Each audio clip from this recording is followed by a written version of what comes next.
Strange and the spooky, adventurous and loony, they're all together ooky, the Bud family.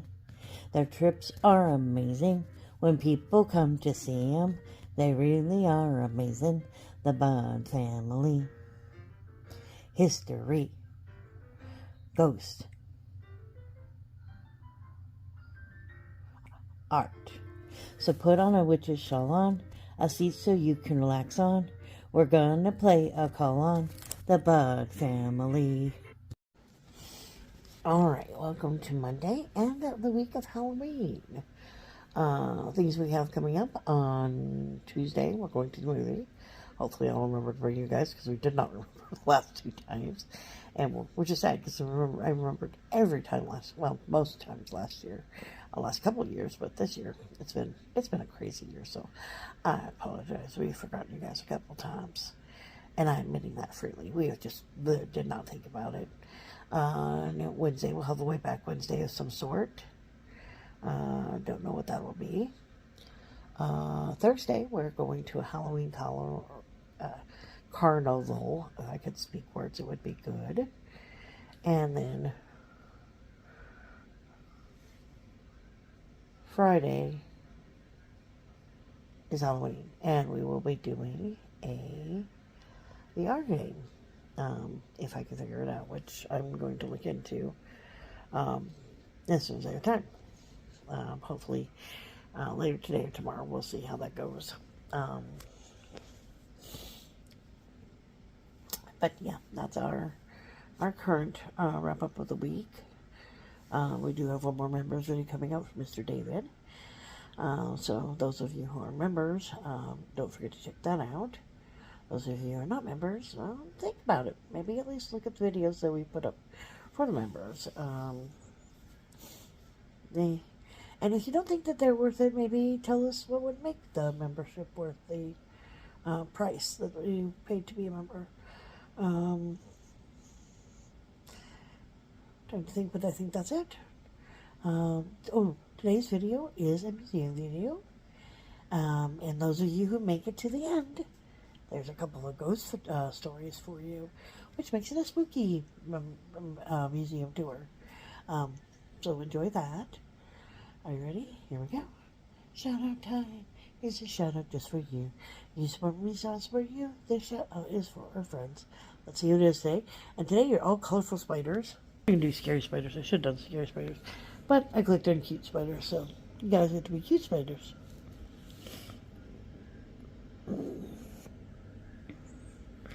Maybe I can get to start.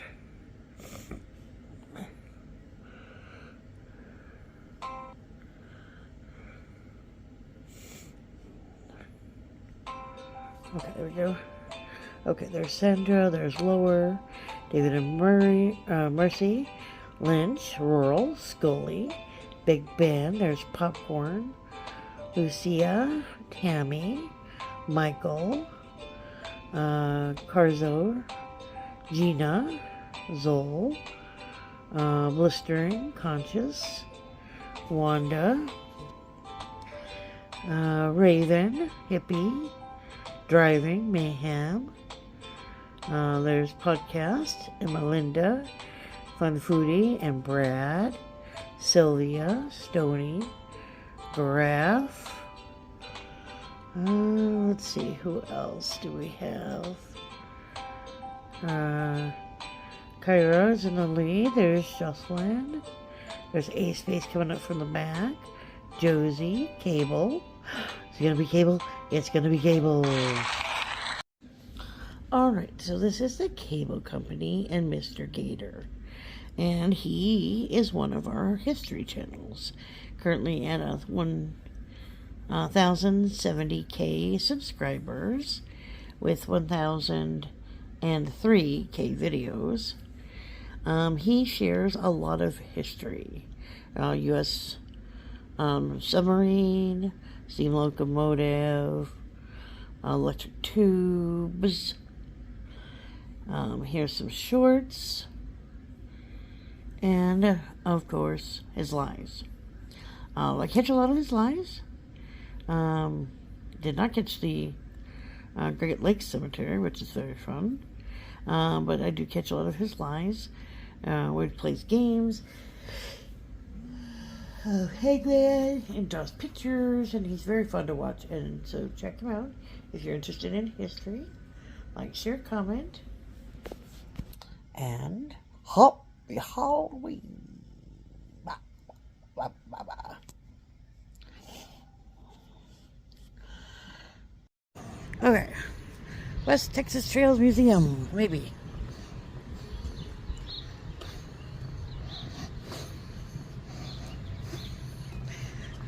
Explore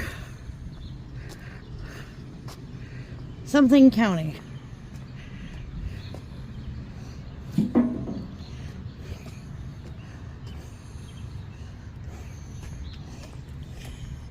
Devil's Tower County. That's a weird name. We're way down here. There's Carlisle, the place that's got the little shop. Right. And the town buildings are like right here. And there's a firehouse right there. Yeah. So we can either go back up this way, down to Sundance, or just take I-90 back, depending on which way we want to go back faster. I think it depends on what time we get done. Yeah. Summer months. This must be the summer. Who's Spooky? Hello. How are you? Oh, we're having fun. Well, that's awesome. We wandered in. Well, welcome. We took 2 shots before, but you guys were still closed. So. Oh, this morning? No. No, once was in the fall and once was on a weekend. Oh. We were like, well, now we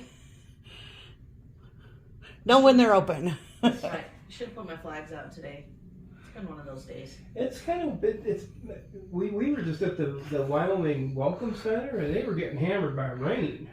Well, we got hammered by hail last night. My car is not pretty. Polka dotted.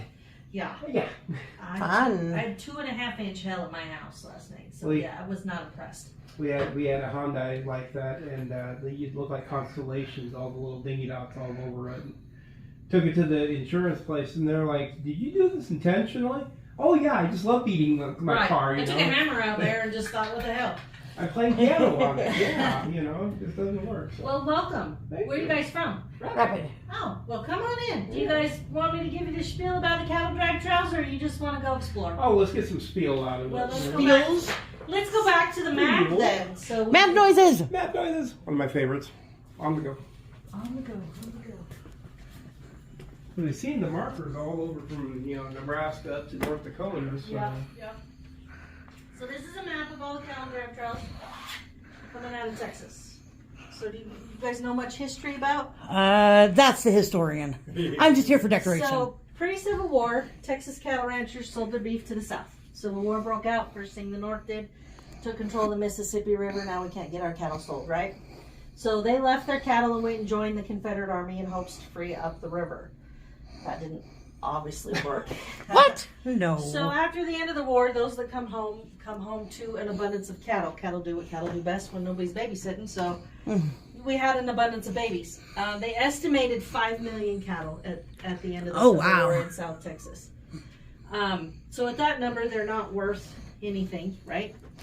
But if you can get them to a railhead, get them shipped to the meat packing places in Chicago, they're paying $80 a head. Nice. So you're going to round up cattle that cost you nothing, pay a few dumb cowboys a couple bucks to get them to the railhead, ship them to Chicago, cash the check. So that's what started the cattle drives. You can see they progress west. Obviously, westward expansion is the biggest reason. Second reason, a few years into the cattle drive era, Kansas City and Missouri decided, one, they don't like the riffraff the boys bring to town, and 2, they don't really appreciate the fact that your Texas cattle brought Texas fever to Missouri. Whoops. Basically ticks. So they quarantined all Texas cattle. So that Abilene and Dodge City got thrown into the forefront. That was the only place we could ship cattle out of. And so problem being, you put them on the train in Dodge City, they can't get off the train for food or water in Kansas City. They're dying before they get to Chicago. So we're going to go further west again and a little further north, hit the Union Pacific. Biggest advantage of the Union Pacific, we've doubled our market. We can go all the way to the East Coast, all the way to the West Coast. Nice. So, in doing that, bringing them up to Ogallala and Cheyenne, Kansas decided this is our opportunity. We're going to do what Missouri did, and we're going to say no more Texas cattle. It took Kansas 10 years, but they slowly, piece by piece, quarantined all Texas cattle. Fun. So now we're bringing them into New Mexico, California for the gold rush up through Colorado. Cheyenne and Ogallala are your biggest brokering points at that point. So the biggest question I get is why Moorcroft? Why were they bringing cattle this far north? Because you're here. No. Right. Well, they would stop on the river for food and water. That's what kind of sprung town up. But the biggest reason they were bringing them this far north was gold was discovered in Montana and Deadwood. Miners were paying more than the meatpacking places, so Makes you're going to make sense. more money. You got to go a little further, but you're going to make more money in the end. Second reason, we pushed all the Indians onto Indian reservations, had government contracts to bring them beef. Whether that really happened or not is a whole nother story. We won't go down that little rabbit hole. But because we pushed the Indians out, we decimated the buffalo herds. There's nothing eating the grass here. So they figured out if they bring their cattle up, they can summer them here, put them on the train in the fall, and make more money then. So what's not on the map, from Grand Island, Nebraska, there's a rail line that comes up through Moorcroft and into Billings. Interesting. 1894, Moorcroft was the largest cattle shipping point by rail in the United States. Interesting. Yeah, I remember reading somewhere about that tick thing that they ran into, that they found a way to, it was like literally dousing the cattle in water, flushing them out. Where did that come through at? They found that as they were passing rivers, They go walking. cattle come out of the water, They have less. they have less ticks. So they spend a little more time splashing in the rivers than... It's play in the water, the cows. Yeah. So... That and I was reading, I guess the cattle just hated the heavy winters up here, though, in Montana and Oh, stuff. it was brutal. Yeah, 80% of the head all Well, especially if you're out. from Texas, their winters are nothing near as bad as Right. ours. Yeah. Right. The problem, most of the cattle they were bringing up the trail at that point were longhorns. They hadn't quite started crossbreeding with beef cattle. That come later, 1890s-ish. But they just didn't have the meat on their bones to survive the cold. And so, yeah, that's when they started crossbreeding. So there's a cattle ranch at the base of Devil's Tower. Do you know that story? The Driscoll family? So during the Civil War, Colonel Driscoll lives in Texas, and he never served a day in either army. He got the title colonel for doing business with the Union Army. He was selling the Union Army beef, and when they weren't looking, he was selling beef to the Confederate Army. Right? Smart man. Right. Other than, here's his downfall. He was so convinced the South was going to win, he converted all of his Union dollars to Confederate money. Oh no! Never put your money in one basket or your eggs in one basket. So he's broke after the war. He starts driving cattle for John Chisholm up the Chisholm Trail. So he is like John Chisholm's right-hand man, making some money as he goes. His best friend from the war was Colonel Custer. Ooh. So after the Civil War ended, Colonel Custer got sent to Fort Lincoln in North Dakota. Mm-hmm. And then he got tasked with the Black Hills Expedition in the exploration for gold, right? Right. So he comes down, does his 1874 expedition, goes back to Fort Lincoln in North Dakota, and he sends a telegram to Colonel Driscoll in Texas and said, "The Black Hills area is the best area I've seen to raise cattle. You need to get some cattle and you need to come this way." What part of the Black Hills was he in? Well, all I can say is from, he left South Dakota side and come up through the Wyoming side into kind of Hewlett area. And I'm thinking that's what he's seen. Yeah. Because I'm just saying, we live in the Black Hills, you're and not there's a raised lot of cattle. forest, Yeah. and there's a lot of places that are dips and dives, so not cattle country in my book. The one thing that is funny, though, There was one guy that settled the town of Lemon up there in Perkins County. He literally struck a deal with, I think it was Teddy Roosevelt at the time. Probably. He got grazing rights to 90% of the Standing Rock Reservation land. And so he could move his cattle all out there and just let them graze to their heart's content. And these guys were like, Yeah, this who is are our these land. cows? What the heck's going on? Right. Yeah, it would have been Roosevelt at the Yeah. time. But anyway, Colonel Driscoll rounds up a herd. Mm. He brokers them in Cheyenne, so he drives them to Cheyenne, sells them in Cheyenne. He rides his horse to Moorcroft, and he purchases a homestead 30 miles north of Moorcroft. He goes back to Texas, gathers up another herd, and sends his 2 grown sons back to establish the D Ranch north of Moorcroft here. So that's the boys come up in 1876. So this furniture come up with the boys on the trail.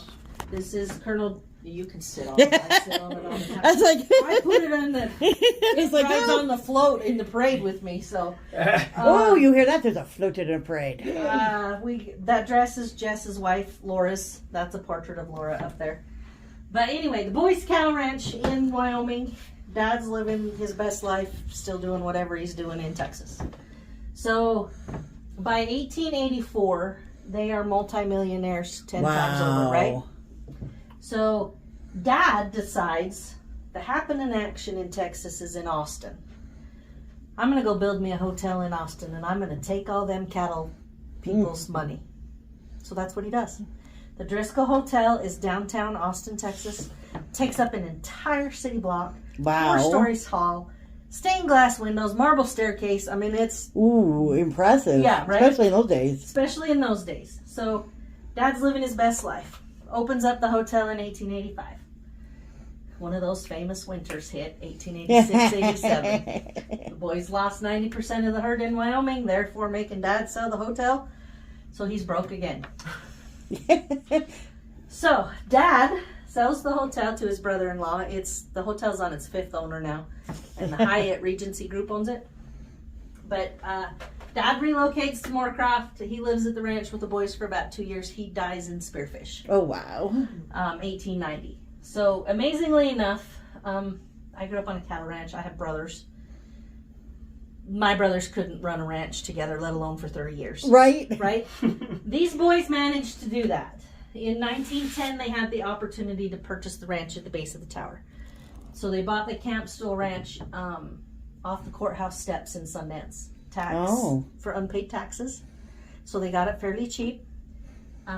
We have 8th generation Driscoll's ranching. Wow, that's kind of cool. At the tower. So that's our local Texas ties. But that's what founded town, was them bringing cattle up on the trail, and they would stop on the river. But that's how we got here. It's not how I got here, but yeah. I heard something about there was a question on where the Moorcroft name came out of, because one said that there was a cabin site or something to the south. So there's 3 stories that I have heard since Yay! working here. I was going to say, if you want to roll that chair in here, you're more than welcome to. Watch one of the wheels, it might come off. We are a museum and this shit's old. But, so before Moorcroft existed, there was a little community called LaBelle. So squeaky. And if you're at the rest area, north of town here, well, I guess it would be west of town here. If you're standing in the rest area and you look directly across the river, there's a little hill. That's where LaBelle was. And Jew Jake started LaBelle he's seen an opportunity to make some money off the cowboys. It had the essentials: a saloon, a whorehouse. It was the stage stop, and it was the postal stop. Wow, one of those buildings. So the postmaster sent an inspector out to inspect all the stops, and he walked into the roadhouse, and Jake was in the middle of a card game, and he was drunk, and the inspector asked if he could see the mail. He was expecting some mail. Could he see the mail? And Jake says, absolutely, it's on the table behind the bar, help yourself. So that's making rule number 1, right? Help yourself. So take whatever mail you want. Then he says, I need to buy some stamps. Jake said, well, they're in the bottom drawer. Help yourself. Leave the money in the drawer. Free stamps. So, when he opened the drawer, the bar money, the whorehouse money, the gambling money. I would have taken it all too. Right? The postal money. How can you not? It's was right all- there. all He one- can say help yourself. Right. So I'm going to do that. So they immediately moved the post office to a neighboring ranch, which was about 4 miles away. And that ranch owner named Moorcroft. So when I started here, there was 3 stories. Moorcroft got its name from Stocks Lamar, who was the foreman of the ranch. Well, we found out he actually owned the ranch. He named it after his mother's maiden name, Moore, and Croft in Scottish, because he was from Scotland, meant little farm on the prairie. Story number 2, Stocks Lamar again, named it after his birthplace in Scotland of Moorcroft, Scotland. So then number 3 is Alexander Moorcroft founded Sand Creek in Beulah area, and they named it after him. So when I started the 3 stories, I was like, okay, I think naming it after Alexander Moorcroft, and of course this is my opinion, 70 miles away in 1880, why would you do that? That seems a bit of a stretch. And if he was going to name a community after himself, wouldn't he name the one he founded? Nah. I mean, That's how it usually goes. right? So I kind of thought, well, that's not even close. So we're back to the 2 stories of Stocks. Did he name it after his birthplace or did he name it after his mom? So, the University of Wyoming, I'm told by the history teacher up here at the high school, they did a history project, and there's no such place that exists in Scotland called Moorcroft. Well, what No. was there ever? No town, no stream, no school, no nothing that they could find Huh. that was Moorcroft. And so I thought, okay, well that didn't happen, right? So I have an Ancestry.com account. I got on there. Stocks Lamar was born in Fife. Wasn't born in Moorcroft. So I was like, okay. So I've been telling everybody it was after his mom, and Croft meaning little place on the prairie. Well, 2023, I had a gentleman come in September, wanted to know how Moorcroft got its name. Right. Told him the 3 stories. He laughed, stuck out his hand, introduced himself as Christopher Moorcroft, and he lives in Moorcroft, Scotland. Oh, no. I was like, okay, so how did the university, I'm talking the University of Wyoming, how did they get that wrong? And he says, Somebody doesn't know how to research. he says, my opinion would be they didn't spend a lot of time at it, but 2, he goes, you have to remember England and Scotland have been at war for the last 200 years. So in 1880, Moorcroft was actually in England Oh. because the border It's fluctuated. one of those ones Yeah, that changes the border hands. fluctuated every 100 miles every couple years, depending on who was winning the war. He goes, currently, as of 2023, it is in Scotland. Population 11, and we all have the same last name. That's fun. So what he was looking for was, he was doing an ancestry project. 3 generations back from him, Mom and Dad left Scotland because of the wars, moved to Ireland, had 2 boys. And he said in the family Bible, there is an A. Moorcroft and there's a Christopher Moorcroft with their baptism dates, everything. Interesting. Those 2 boys, when they were of age, went back to Scotland. A. Moorcroft went to Canada. Christopher Moorcroft stayed in Scotland. Christopher would be this Christopher's great-great-grandfather. But they can't find any information about this A. Moorcroft. And all they have is a birth year. They don't have like a month and a day. So he had a picture of the family Bible, and so I got on Ancestry and started messing around. The Alexander Moorcroft that founded Beulah Sand Creek area, born the same year, born the same town, born... So I told him, my opinion, and I'm by no means a professional researcher, I would say he's probably the one you're looking for. Yeah, that'd be mine as well. And he says, well, is there a way to find out? Absolutely. You can DNA test, send in your DNA. You can find his relatives. I said, but you're going to have to create you an account because I'm not going to be your middleman. you have to create your account because it won't show you who the living relatives are. You can send them an email, but it won't show you who they are.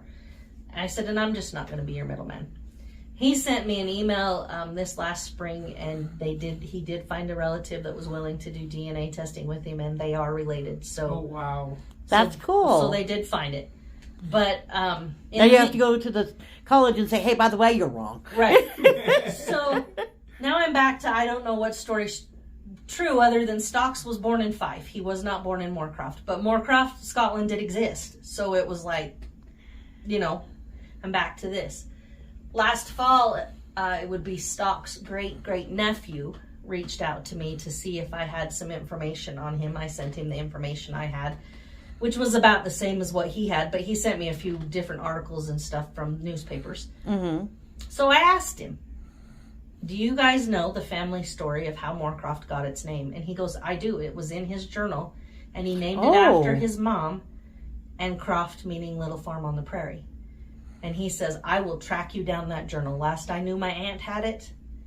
And I said, well, I don't particularly, I'd love to have the journal. Or at least a copy. But I would love to have a picture of the page that said, this is how he named it. And so he's still trying to track. I talked to him last week, and he's like, she thinks it's in a box in a storage unit. And so and I'm like, okay, well. We've all been there. When you find it, let me know. Absolutely. But, so I'm going with, he named it after his mom. That's the closest evidence I got. But, and then through Ancestry, if you go through Ancestry, his mother's maiden name is Moore. It's got an E on the end, M-O-O-R-E. Right. But that's usually how you see it spelled. Right. So, yeah, that's how we got here. And then, of course, the railroad come through town, and then they moved the post office from Stocks' ranch to the rail depot. From the rail depot to the store, back to the rail depot, and then they finally built a post office. Yeah, I like to move to post offices, I've learned. Yeah. In some of the odds and ends for the bits and pieces, I've read about places that they've had post offices. You need the post office? Yeah, okay, let's all go to the living room. Yeah. We're going to go over here, stamp a few things. They had one place there by Pine Ridge that the post office was, again, on a ranch, and the name of it was Wanamaker. And it was named after this one big department store in New York City at the time. And then our personal favorites, there's one place that's called Dowling in South Dakota. This post office has been in 3 different locations, in 3 different counties. It's like, well, we're not living in this county anymore, so, don't worry, here, take it with you. Right. And so now we're in Pennington County, and then this guy gets tired, and he's going to move somewhere else. So, hey, are you heading back? Yeah. Well, we just turned into Hacken County. Okay, here you go. Yeah. So, yeah, they were in Stanley, they were in Pennington, and then they were back into Hacken. And the crazy part about it is their last location was right next to a famous stage stop that was called Climax.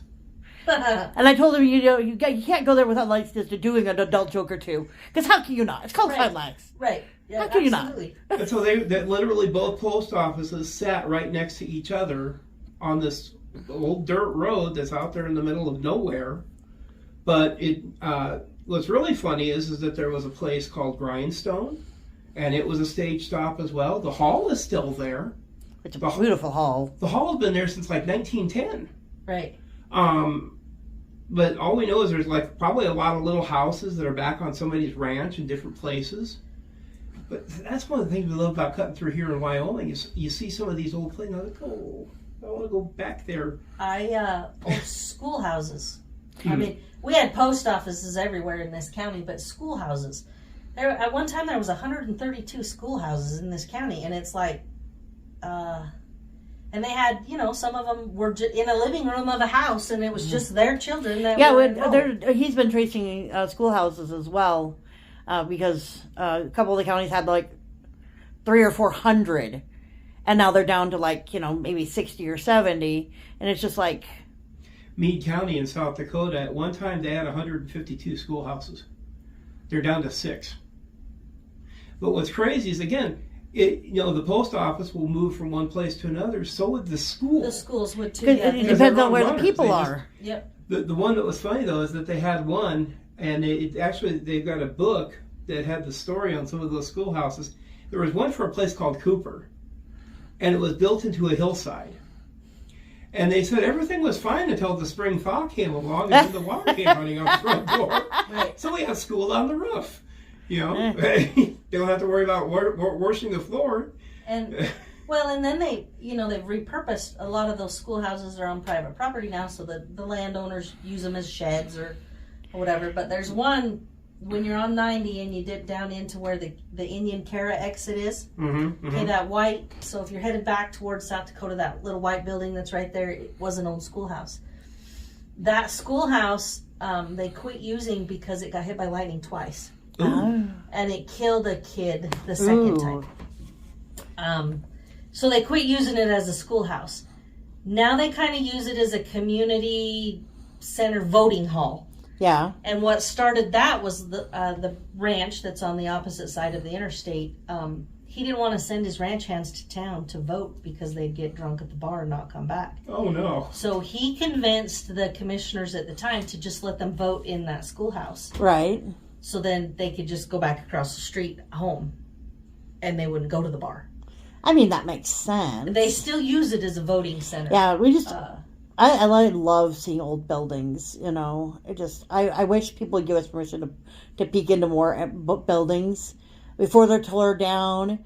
Because it's like, why not capture them? Why not document them before they're gone? So when you wander through the museum in the very back room, so you'll go through the kitchen area into this big open room. And we had a presentation there this morning for Chamber of Commerce, so all my crap's still set up. Just walk around it and don't trip on the floor. But there's a portrait of Moorcroft 1921, and the rail depot is in that portrait, and they tore the rail depot down in 1970. There's a 2-story schoolhouse that looks like a church.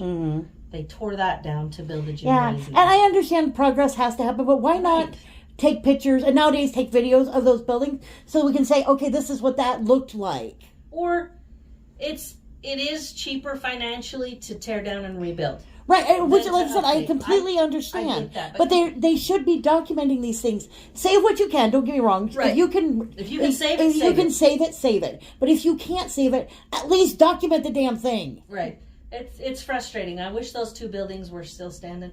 The rail depot would have been the perfect building for a museum. Perfect building for a museum. Have you ever been to a place called Midland? No. It's about halfway between the Cheyenne River and the Missouri River. If you went to Phillip and went down the old highway, it's right on the right side of the road. But their museum is in the old train depot. I think that would be the perfect building. Oh yeah, all those little. Just don't go in August because they have no air conditioning. Yeah, it was muggy and everything. This building's air conditioning isn't great, but. But then they have the down in Hot Springs. They've got their train station down there, and they use it for the tourist information location. And they got the old jail right next door to it. Of course, the jail's kind of wonky too because the way they built it out of like little fence posts, all stacked in neat little. I've been there before. It's hilarious. Yeah. Well, the museum district just purchased Old Stony in Sundance a couple years back. So it was the old school, and they have updated it and redid it, and it's like $3 million in now. We're finishing the 3rd floor right now, but the museum is in that. Yeah, we've been to Old Stony, and that was a wonderful museum, and I think more museums need to have like activities. Because one of the things that we do is I'll keep track of social media, and we've been to Dawes County 3 times just because they had an event. Right. Well, of course, we've been down to Alliance in Nebraska. They've got 3, 4. Well, one's an art gallery, so technically isn't a museum, but they've got the Night Museum, which is really cool. A lot of historical. They've got this one thing called the Dobbs Heritage. and it's got all these little old buildings and stuff in there, and you can walk around inside them. Like, you can see what a blacksmithy shop looked like. So that's what I'm trying to do here. Yeah. There's a house between us and some empty lots. Yeah, see, we love places like that to have more than one building because it makes you feel like you kind of step back into time. Right. Yeah, so we own the lots on the other side of this house. We just need to purchase the house. And I have an old school house that is completely supplied. Books, desks, Nice. everything. Of period time. 1910 is when her folks went to school there, and she has got it back to being what it looked like in 1910. Nice. She will bring me that. I have a gentleman who has an oil derrick. Burlington Nice. Northern will bring me any train car I want. I Nice. just gotta have a place to put it. The True Oil is bringing me the oil derrick. Nice. We've got plans to build, like, I want a carriage shop to get the buggies out of here. Right. I want a blacksmith shop to show you. Nice. I want to tell that story. Oh, there we And go. but those stupid people won't sell me that house, and it's getting ready to fall down. I don't even know why they bought it, but they outbid us at an auction, and so they bought it. And I was hoping they would have gave us a second chance to outbid them, but they didn't. So, and they've done nothing with it in 3 years. And see, I don't understand why buy something and then just because you have to pay property taxes, land taxes, all those other. They have to pay the town $50 a month because if you don't, they take your water tap away. Yeah. And so they're paying all these things and not. Right. And they bought it for their grown kids that had lived in Wisconsin at the time to live in. Well, the kids moved here, and then they went through the house, and they're like, we're not living in that. And it literally is like the floor goes like this. It's so bad. The foundation is falling in. It's just horrible. There was one place just across the border from, well, actually, let's see. Yeah, no, you got to go into Montana and then over the border. There's a place that's called Gustav. And the one building you can still get into used to be the post office, a gas station, stage stop. I mean, it was the one stop everything. Yeah. Inside, there's a basement down below. You can see where there's this old floor heater that rolls up. There's an upstairs. But apparently, they must have tried to update it twice because there is a bathtub in the back room, and where the toilet was is still there. But now it looks like somebody must be using it for, like, in the fall they come through and they hunt deer. Because one time we went in there and there was a spine of a deer on the floor in where the living room used to be. But I'm like, I can imagine what that place was like in its heyday. Right. Because just down the road a little ways, you can see where the church is. It's still standing. Well, what's funny, I find these old buildings like Dewey's Bars on the corner down here. Mm-hmm. It was the livery stable. Oh. So the livery stable's in the basement. Nice. And the bar was up top. So you would ride your horses around the back and ride them down into the basement. Then you'd go upstairs and drink and have a good time. And then you'd, fall downstairs and get on right. the horse. So it's been through several owners over the years. And I asked the current owners the other day if I could go down there and take pictures. And he goes, there's so much crap down there that even if you took a picture, you wouldn't be able to tell what you were taking a picture of. And I says, well, then clean it out. And he says, well, I'm working on it. So one day I hope that we'll go down and get some pictures. But I would love some pictures of the inside of the livery stable. Mm-hmm. That would be awesome. But, yeah, it's amazing to me how much people just throw away and don't think that it's got any value. The stockyards here. Like I told you guys, we were the largest cattle shipping point. Our stockyards were huge. There's 2 pictures that I know of in existence of the stockyards. Yeah. Wow. 2.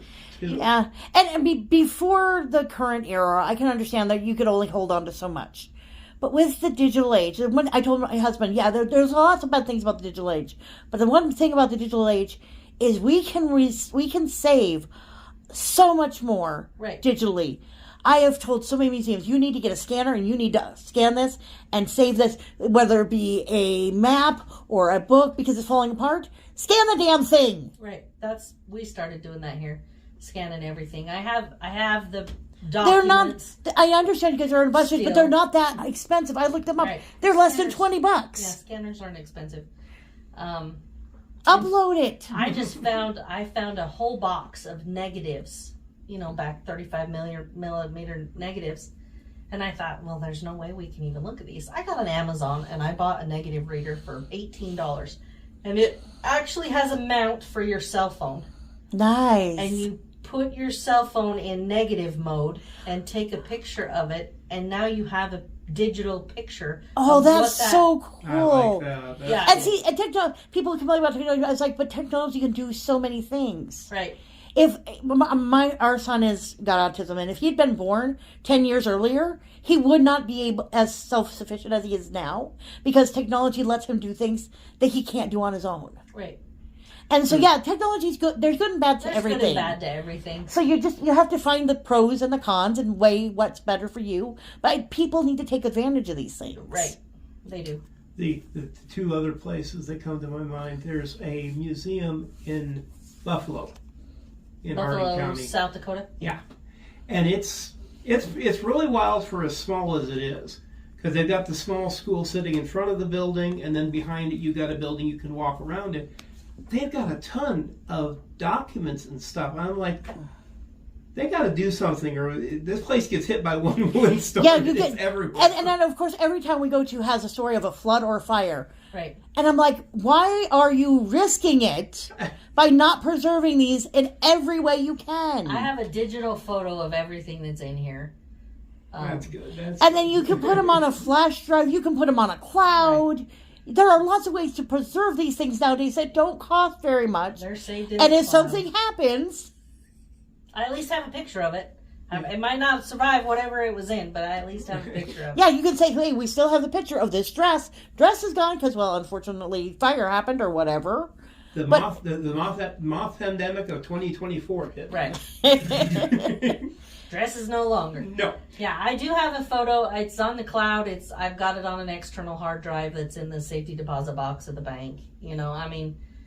We're doing all that we can do, but Which I think is You important. guys are ahead of a lot of the games that we've seen, because A lot of times we'll ask them questions and they're like, I don't know. And I understand most of them are volunteers, but I'm like, what are you doing here if you don't know any of the history?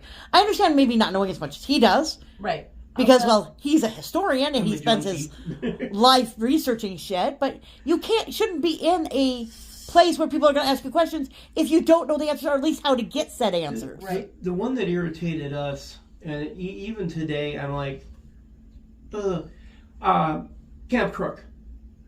They actually have a museum. It's open one day a year. Yeah, during the Harding County, it's like their Heritage Days. Yeah. And you can walk in, you can walk around all this stuff. They won't even let you take pictures. You cannot take pictures.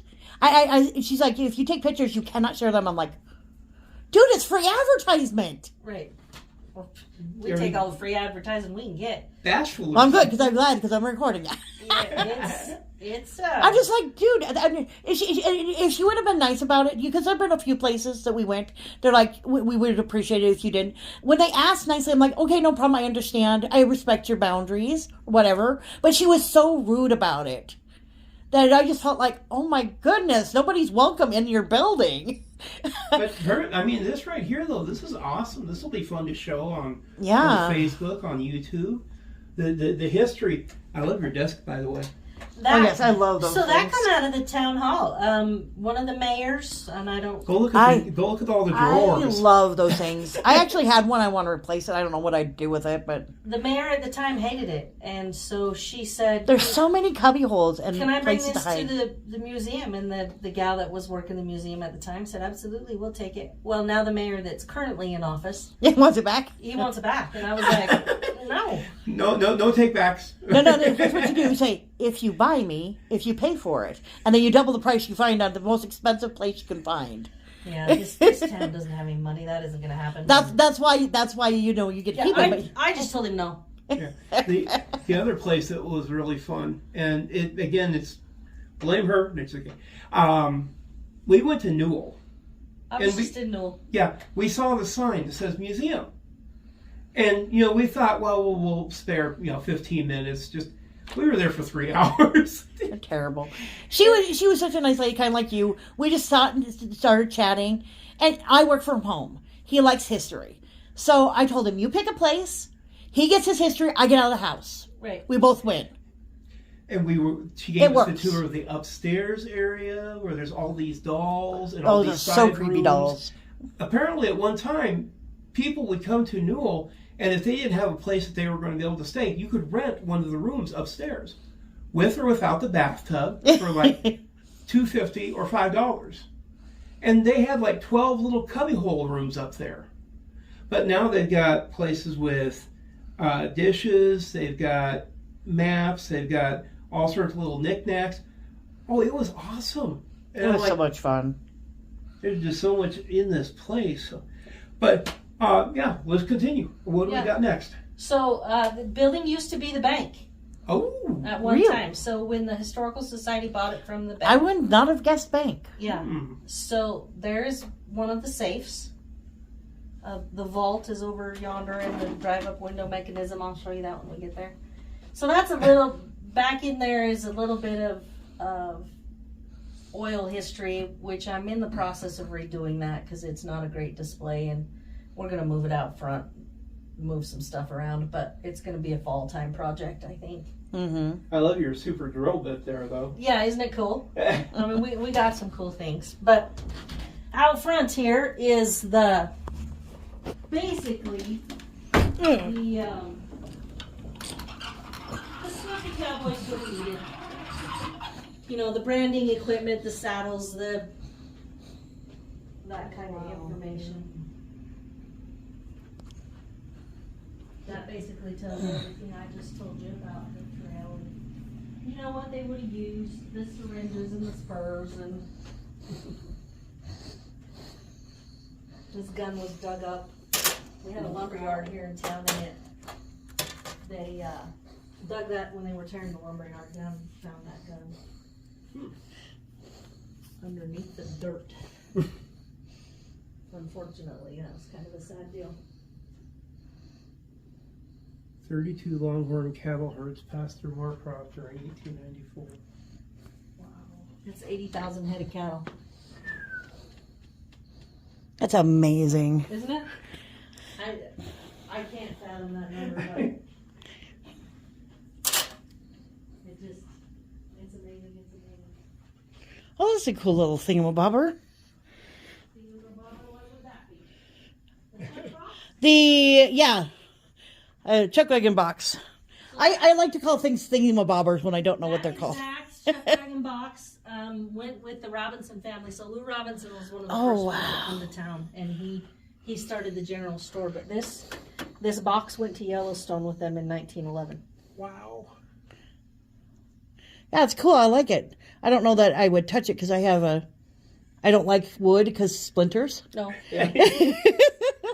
Look at your quote, babes. Oh, that's cool. With historical pictures. I can see you liking something like that. Yeah. Talk your mom into doing it. L.H. Robinson General Merchandise. That's the old schoolhouse.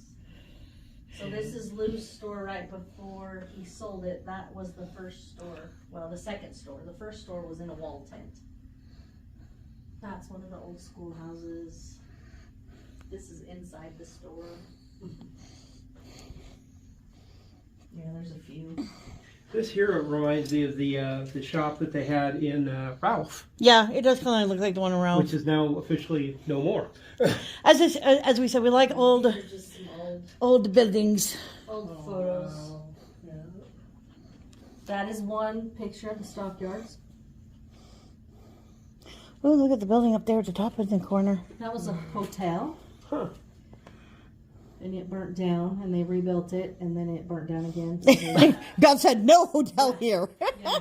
they said no more. So they reenacted the cattle drive from Fort Worth to Miles City. In 95, I believe it is. And he was on that truck. That steer Wow. that's there. Wow. But, yeah, they kind of...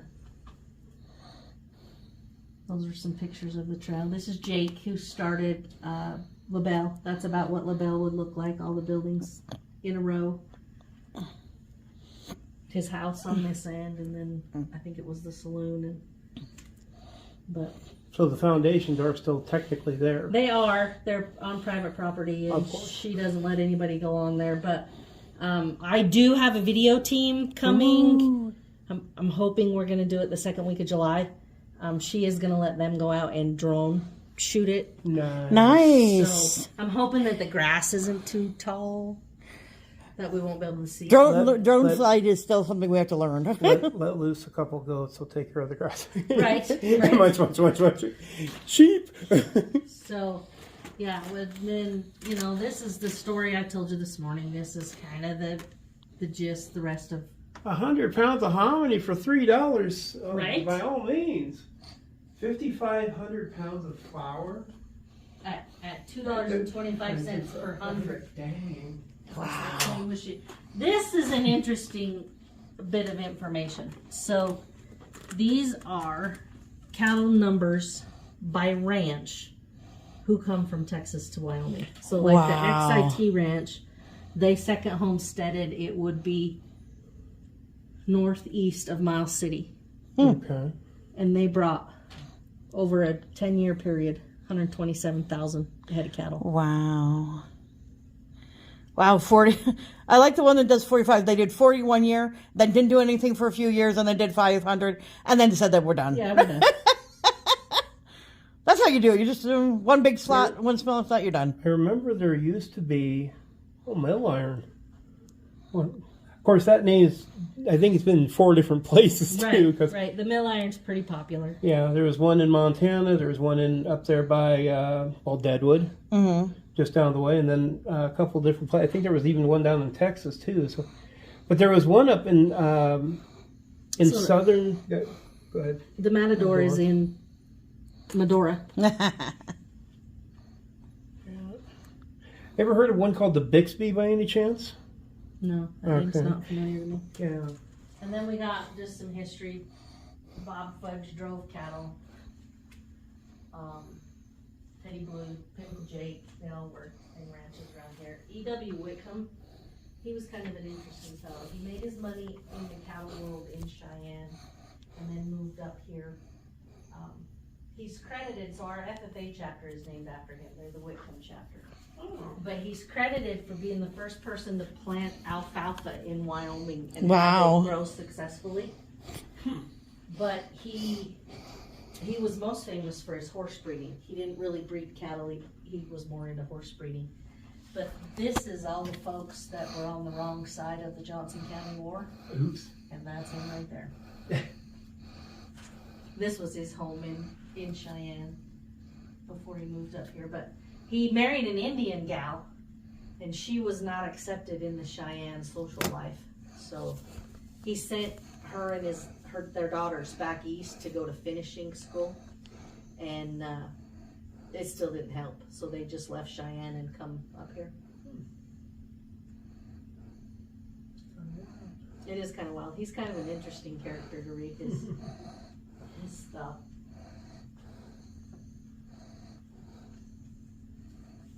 $4,000, roughly $104,000 saved as a result of the fire. Not only did he exact revenge, he took the very high road. So he's going to do the high road. Listen, though. Trail.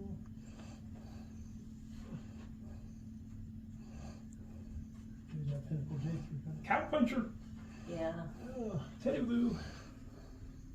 This photo cracks me up. It's Teddy Blue and Calamity Jane. They're wearing each other's hats.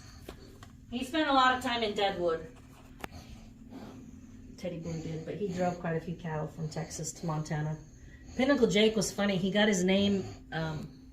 He showed up in town and his horse was lame, so he went to the 101 ranch, asked to borrow a horse or go to work for them. So they gave him a horse and he went to work for them. Well, it was, that song about the strawberry roan that they thought he was a dude from town and couldn't really ride and whatever, so they gave him the worst horse of the pen.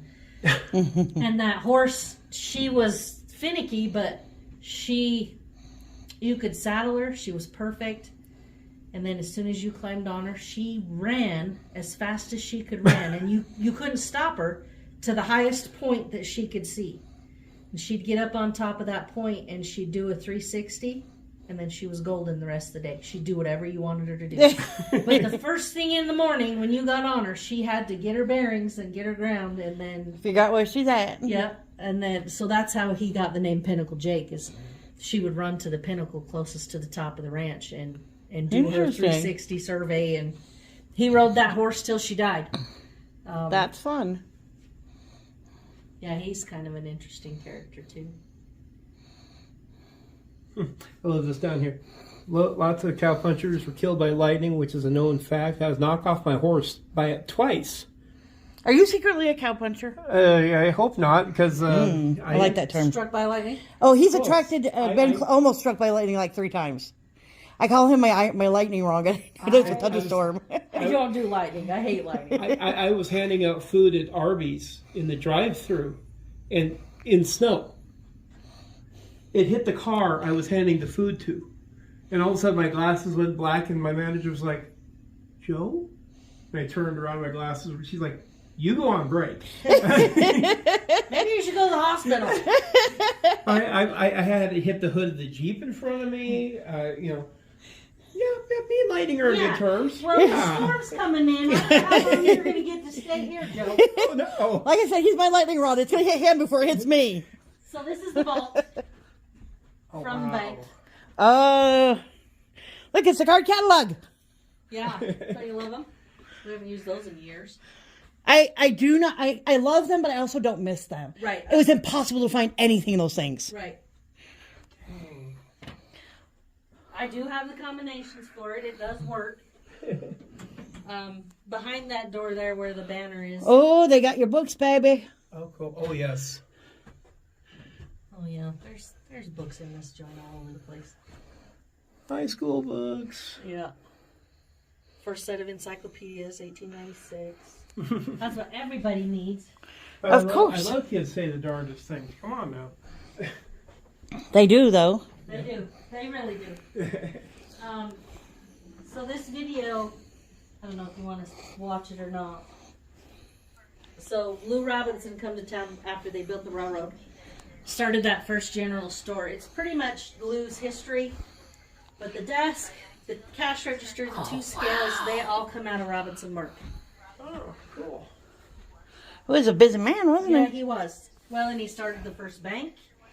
He started a cattle ranch. His daughter started this museum. So Very cool. I think it's cool. It's got 4 different drawers, too. Right. We got one for the livery. We got one for the general store. Okay, I wonder where the rest of it is, because there's last time I checked, Maybe. it didn't go to E and then to H.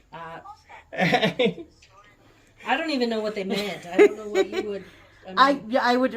That would be my next question. Is okay. What did you put in them? And I would think that you could name them. Well, I whatever guess there you were wanted only- to name them, because you could. I'm sure you could change those out. Okay, so maybe there was a reason that they skipped letters. Right. I didn't see that up there, but You know. A is, like you said, general sales. B would be charge accounts. E could be who knows? Agriculture, bulk, edible, and horse, maybe. homesteading, maybe Maybe. Yeah. You know. home. Oh, you I know, love the A&W bottle, by the way. that's This fine. thing is kind of cool. The antique store next door, he called me and says, "You need this barrel." It was delivered to Hall's Grocery and Market, Moorcroft, Wyoming. That's kind of cool, though. And it's Glade Kisses. Not Hershey's. Wait, huh. Oh, and I think of Glade, I think of candles, and I I'm do just too. like, And like air freshener, I was like, Oh, wow. I was really going to take the lid off and kind of put a false bowl in here and fill it up with kisses. And then I was like, yeah, I'm not picking up garbage. No. that would be fun, but I understand. I love all the little bottles, though. Check those out. You got gin, brandy, Carporic. You should take a picture of that and read it later. It's hilarious. Oh, the we nurses do these? you've Kind seen of like the wife's duties. the rules of a teacher are hilariously funny as well, and we've heard that in several of the museums. And I'm just sitting here going, I would not be a very good teacher because I would not be able to obey these rules. Right. Especially for the pay that they ask for. Yeah, I'm sorry, no. I am so not a rule follower. It's crazy. There's a gazillion do not touch signs. There's really only 2 things in here that I don't let people touch. The calves being one of them. I try not to let people touch the steer just because when you mess with them, their hair falls out. Mm-hmm. So those are the only 2 things in here that I'm like, nah, you probably shouldn't touch that. Right? Anything else is kind of free for the taking. I love this. Any nurse who gets her hair done at the beauty shop must inform them as to why and what intentions you have. I'm just like, okay, the alcohol I understand, the smoking I understand, because that impacts the health, but the hair, Right. I don't understand that one. Yeah. I understand that one. It's kind of funny. When I have my school kids come in here on tours, Oh, I like the big train. I love to get this and say, what do you guys think this is? That's a spit butt. Spit pot. It's a toilet. Oh, it's a toilet. That was For really the what I was saying, passengers.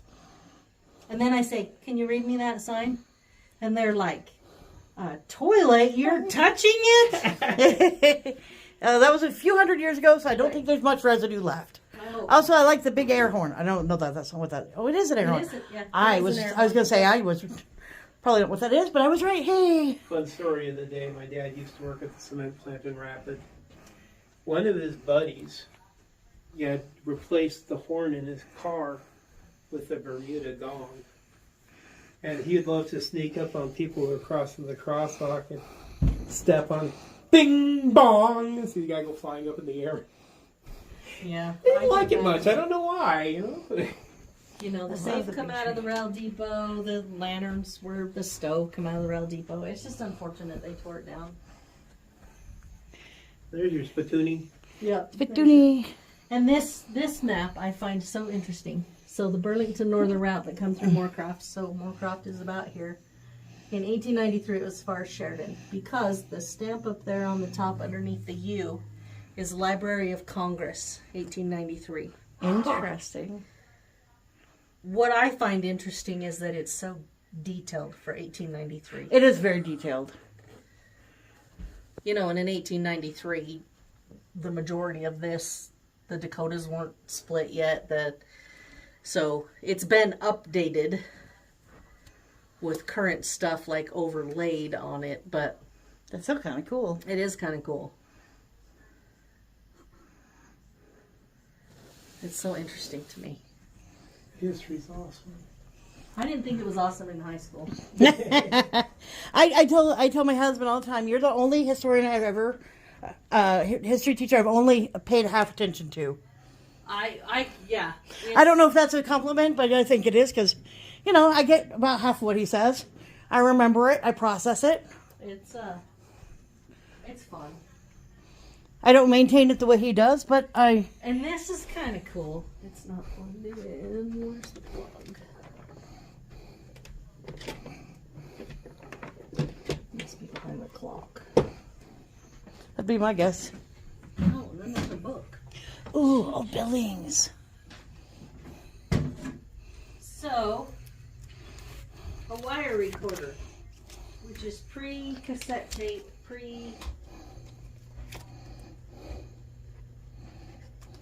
See pictures. Oh, that's wonderful. Ooh, look, bridge noises. Uh-oh.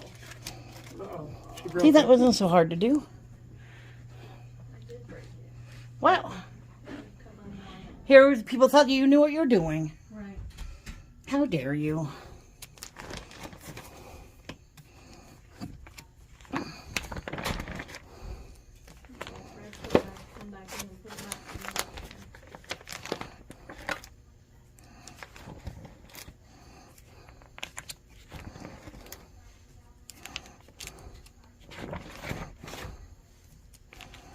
It's not gonna play.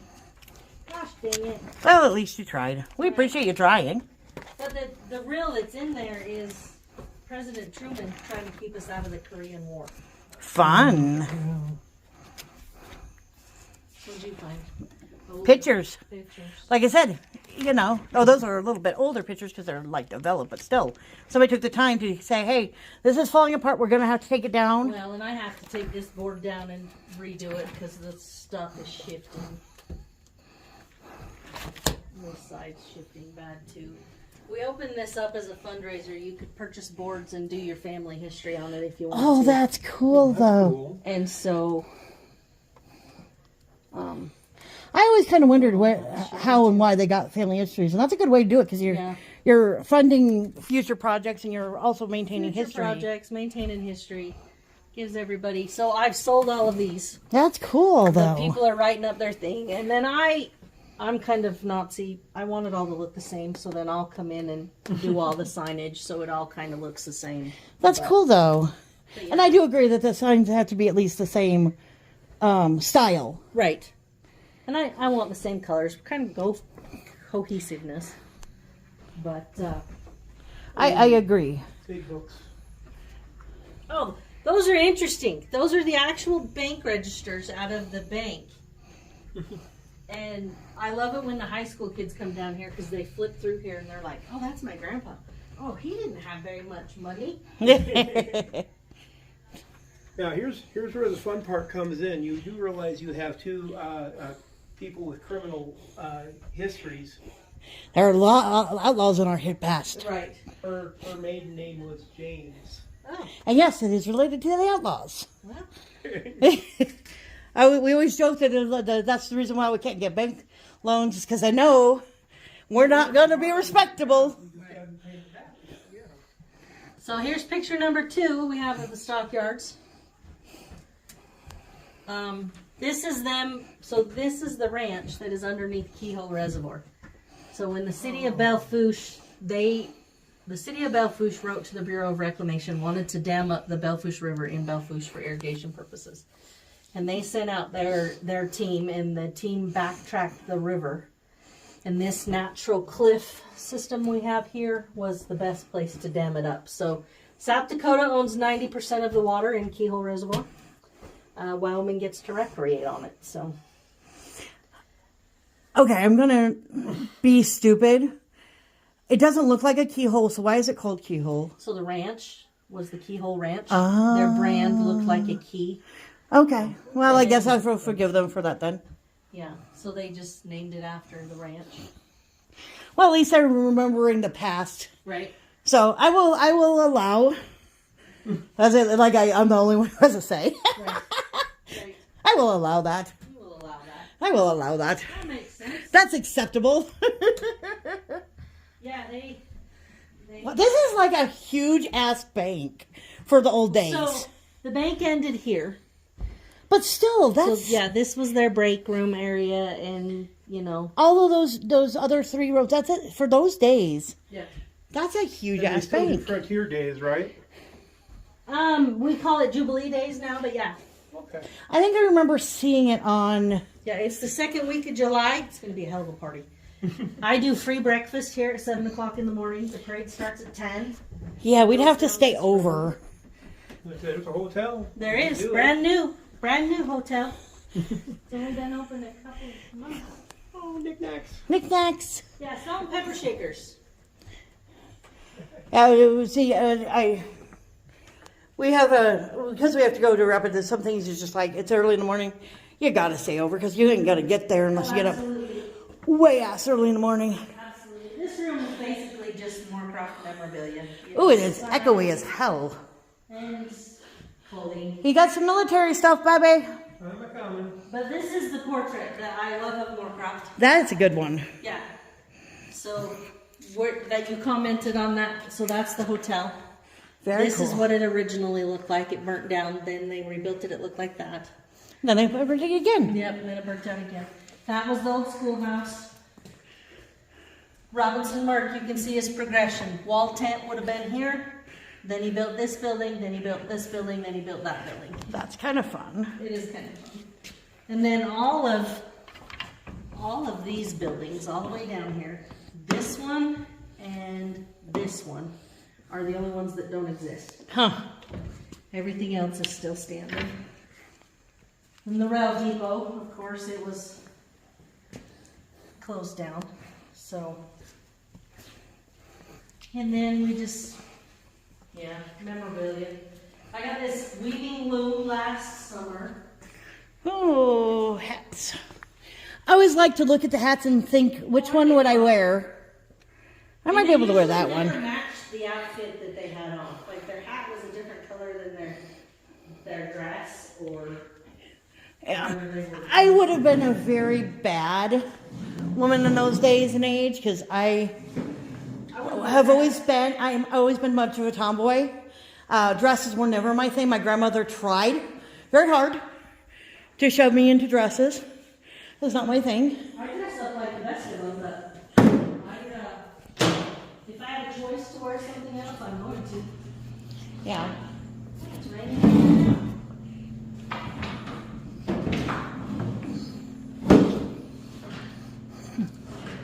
Oh, that's cool. I can almost see you in that. Oh, here we go. There you go, babes. Don't you love those? Yes. See, those are more Niles' style hat than yours. Yeah. Although I do like the black and white one. That was fun. Spiraling. Oh, stuff I can't touch. You can touch, but you'll regret it. No. I didn't see the sign. I'm sorry. Like I said, I'm not a Nazi about people touching stuff. Well, I have a small problem with it. You like those? Depends on how far I outside. do actually. The cash register up front. So I had a gentleman come in here a little while later, a couple weeks ago. But there is something in here that turns on and off lights, and they stand in front of, like when you first walk in the front door across from my desk. If you stand there for very long, that's the doorbell. I mean, with all these things that have history, how can you not have a couple? Right. We tend And to collect them. It tends to stand in front of the doorbell quite frequently. So this guy, I gave him the tour, and we're back in this room, and he asks me, he goes, "Do you believe in ghosts?" And I said, "Yeah." I said, "I've seen one." I said, I believe in ghosts." And he goes, "You have one in this building. Do you know that?" And I said, "Yes, I do," because he messes with me. Turns on and off lights. He stands in front of the doorbell, and he goes, "You keep saying he. Do you know it's a he?" And I said, "No." It just feels like a he. It just feels, I understand. you know. And so he goes, "Well, I do it for a hobby." He said, "All of the energy that I'm getting out of this building, it's coming from that cash register that's in that with all the drawers." I imagine. Because And- somebody had that for years Right. and years and years. And he goes, "So was it a man that owned that cash register?" And I said, "It was." I said, "Lou moved to town. His daughter's the one that started the museum. He has a great-granddaughter and a great-grandson on the board of the museum." And I said, "But when he sold the store, he let another business owner here in town use that cash register for about 15 years. They're both dead." And he goes, "Well, I'm getting a really tall gentleman." And I said, "Well, I know Lou was tall, but I don't know how tall Charlie was." And I said, "If you go from, his family tree, the ones that I do know, they're average 5'10" to 6 foot." Right.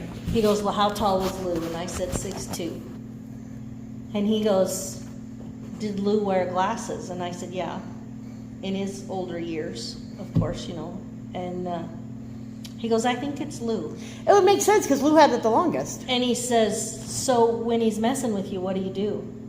I says, "Well, I really don't do anything when he's messing with the lights." I said, "But when he stands in front of the doorbell, I just tell him, dude, go play somewhere else." I don't know. Sometimes you have to treat them like children. It's like, I don't care what you do, but you're not going to stand there. So go find somewhere else to stand. And he goes, "Nobody was killed in this building?" I said, "Not that I know of." I said, I don't know, but I feel it's Lou. And The thing we have a fun time with, of course, from RAF is we go by the National Cemetery every time. beautiful. Yeah. Well, what gets funny is they call them my children. He collects soldiers. I don't know why, but spirits of, maybe because he likes military history, they're drawn to him. And so if we drive by a cemetery, especially a national cemetery, we can feel the energy pulling us. And they've tried to grab the car more than once. Angel, our daughter, she actually wears a veil so that they won't grab her. so often. One time she made the mistake of forgetting her veil at home, and she had a horrible car ride. I tend to, when they start messing with me, I said, no, I treat them just like children. I said, stop it. I've had enough. I've had a long day. I treat them like they're 2.5 or whatever. I don't want to be part of this today, but And a couple of times, the soldiers of the children have actually hopped into the back Oh seat yes, with Angel. and that's the thing. Our daughter And then- attracts children. I attract children.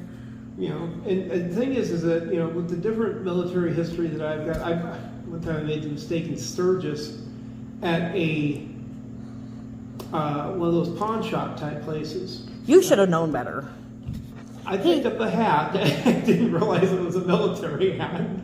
I'm like trying to let go of this thing, and I'm like, And the soldier said, "No, I want "No, you to just see." keep holding on, see the quality of this." And I'm like, okay, this is not good, Houston. So I have to tease him that, you know, if you touch it, you're dealing with it, and I'll come back in an hour when you and the spirit are done chatting. so the gentleman that owns the antique store, so the wool coat from World War I and that army helmet that's painted off, and he belonged to his grandfather. Mm-hmm. And when he comes in here, he says, I can feel Grandma. Mm-hmm. And so I'm like, well, maybe it's your grandpa that's haunting me then.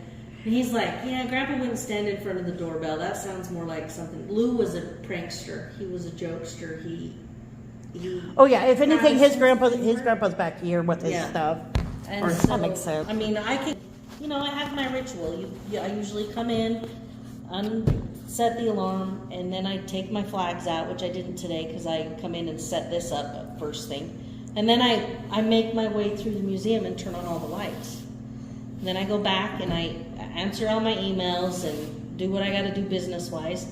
And then lunchtime rolls around and I'll come back to the fridge to grab my lunch and these lights will be off. And it's like, pretty sure I turned them on this morning. I mean, in the winter months, I don't. Right, because there's no need to until you get there. Well, or till somebody comes in. And so my grandma raised me and she's like instilled in me, if you're not in that room, the light is not on. And so when you come in here and you've got all the rooms this building has, in the winter months, I don't turn any of them on. I turn that front section where the cowboy stuff is and right above my desk.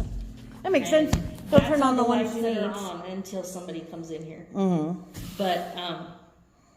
But I find myself, even summer months, this morning in particular, had I not had to set this stuff up, I probably wouldn't have turned any of these lights on. Yesterday, I didn't turn any of these lights on until 1 o'clock. Mm-hmm. And it makes sense. Right. And the power bill, the board is like, so why is your power bill like half of what it used to be? It's because, The ghosts are taking care of it. Yeah, Like- because I don't turn the lights on unless somebody's in here. I don't see the value of... I said, I'm like that at home too. I follow my husband around and I shut the lights off. We tend to turn off all the lights because we once had an apartment that didn't have hardly any lights. Literally, the bathroom was like the only rooms had lights, which is really weird. So you had a whole bunch of lamps? So actually, we didn't own any lamps because, we were poor, so we just lived in a cave. And so we got used to the dark. Right. And so we moved into a new apartment that actually has lights. We don't use them unless it's extremely dark, except for the bathroom lights, because that's what we got into the habit of. Right. The bathroom lights we use, but the other lights only come on if we need them. Yeah, I can hear Grandma saying, why do you have those lights on? Go shut those lights off. It's like... The one thing that gets crazy though at our place is that you've got the master bedroom, master bathroom, and the living room. Well, there's been many times, I've lost count, that I'll be laying in bed and all of a sudden I'll see a shadow jot across in the bathroom and I'm like, no, you're still sleeping.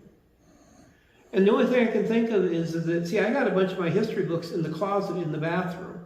And so the ghosts are probably out there trying to get to the books like, we want to read some more, dude, come on. Right. Leave that stuff out for me. No. So I literally told him, I said, just take a book, leave it on the counter for them to play with and flip through. Then they won't be darting in and out and wake you up. Just switch it out every once in a while so they don't get bored. Leave them some toys out. Sheesh. Like I said, sometimes you just have to treat them like children. Yeah, that guy asked me if Lou moves things around. I said, no, he does not move anything. He doesn't touch anything. He just... Oh, ours steal thing all the time. fingernail clippers, my daughter's hair things. And she's one of those OCD people. She always knows where her stuff is. I'm not so much. I set it down, I forget it 2 seconds later. I'm like that. And so when she says, "Hey, Mom, have you seen this?" I'm like, "No, the ghost probably stole it." You know, and I said, "Give it a couple days and bring it back." Right. And she's into mythology, so she's like, "Yeah, I bet Loki stole it." And I said, "Yeah, well, maybe he stole it too. Who knows? Right. Somebody's got it. They'll bring it back." It could be anybody, so. And a couple of days later, it'll reappear in a place. She's like, "I would have not put it in there. Like, you know, it'll be in our room or, you know, kitchen. in her brother's room. She doesn't go into his room, so." She says, like, "I just wouldn't have gone in there, so why is it in there?" And I said, "Well, that's where they decided to leave it." About how many from Moorcroft went to war in World War II, do you know? Oh, now you're going to break your brain. I would know, except for, so our auxiliary group put together a flipboard, and it's usually here. Oh, no. And they did a presentation at the senior center, so right now it's at the senior center. I want to say there was 30, Okay. 32-ish, World War II. World War That I, seems like there a was- small number. Well, but you got to remember, population in World War time here was like 600. Yeah, that's true. And so, World War One, there was a little more than 40. There was more in World War One. We kind of went through that lull where everybody moved out, but it had to do with the gas and oil industry. If they're not doing good, then people aren't living here. Right. See, I remember in some of the stories when they would talk about for like World War One, back when we used to have the crouch line, is that sometimes the soldiers would hop on the crouch line and then they would pick up the rail out at Mystic, head up to Deadwood, and then out to the coast. That was the source of transportation that they had. Right. Well, and that's the only option they had Yeah. was to take the train. They have you ever been to Pearl Harbor? No, it's on our wish list. Oh my God, you need to. You need to make every effort you've got. But to go. we would be there for days. I was there for 2 days, 2 full days, and you could be there for many more. But it's such a solemn place. Oh, yeah. It's one of those things we joke that, you know, there are places that they would not allow us to go because of the energy that we collect and we bring with us. They would probably not let us in Louisiana because of all the spirits just kind of gathering around. Gettysburg. I say bring it on. Gettysburg. Gettysburg is phenomenal. That's on his wish list, and I'm just going to follow him with our ghost equipment because we play with it. You know, I don't believe that the ghosts respond to us all the time because some of them are, you know, obviously I moved or something like that. But, you know, so we dabble in it. We play with it occasionally. But, you know we have energy. I've heard voices. I've seen shadows. I've seen full emperors. Have you been to the Battle of Little Bighorn? No. That's on the to-do list. You need to do that. Yeah. That, especially with the ghost energy you collect, that would be phenomenal. We've been to Fort Laramie, though, and that was hilariously fun. Fort Robinson, and We've been there. Been there a couple of times. I like that one too. I like But I would Fort. be interested to know what your ghost energy would be at the Battle of Little Bighorn. That would be interesting. Let's set up the chess set. I'll push a pawn and come back and see if another piece is moved. You're gonna play Ghostbusters? Yes, I'm gonna play chess against the ghost. I actually been tempted to do that at the house a couple of times You because know, that chess set, the gentleman that it belonged to, he just passed not too long Oh ago. wow, cool. Well, sad, but still Yeah, cool. well, it's not sad. But his health was in such. it's one of those. It was Right. It was good. good that he passed when he did. Because, Right. Yeah. Okay. Yeah, it was. It wasn't sad by any means. He had dementia really bad, and I think that's probably the most debilitating disease there is. Yeah, it's just. I would honestly take cancer over that any day of the week. Dementia is so hard, and it's so hard on all the rest of the family members. Mm-hmm.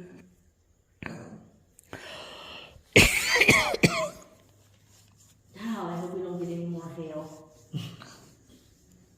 It's thinking about it, isn't it? It is thinking about it.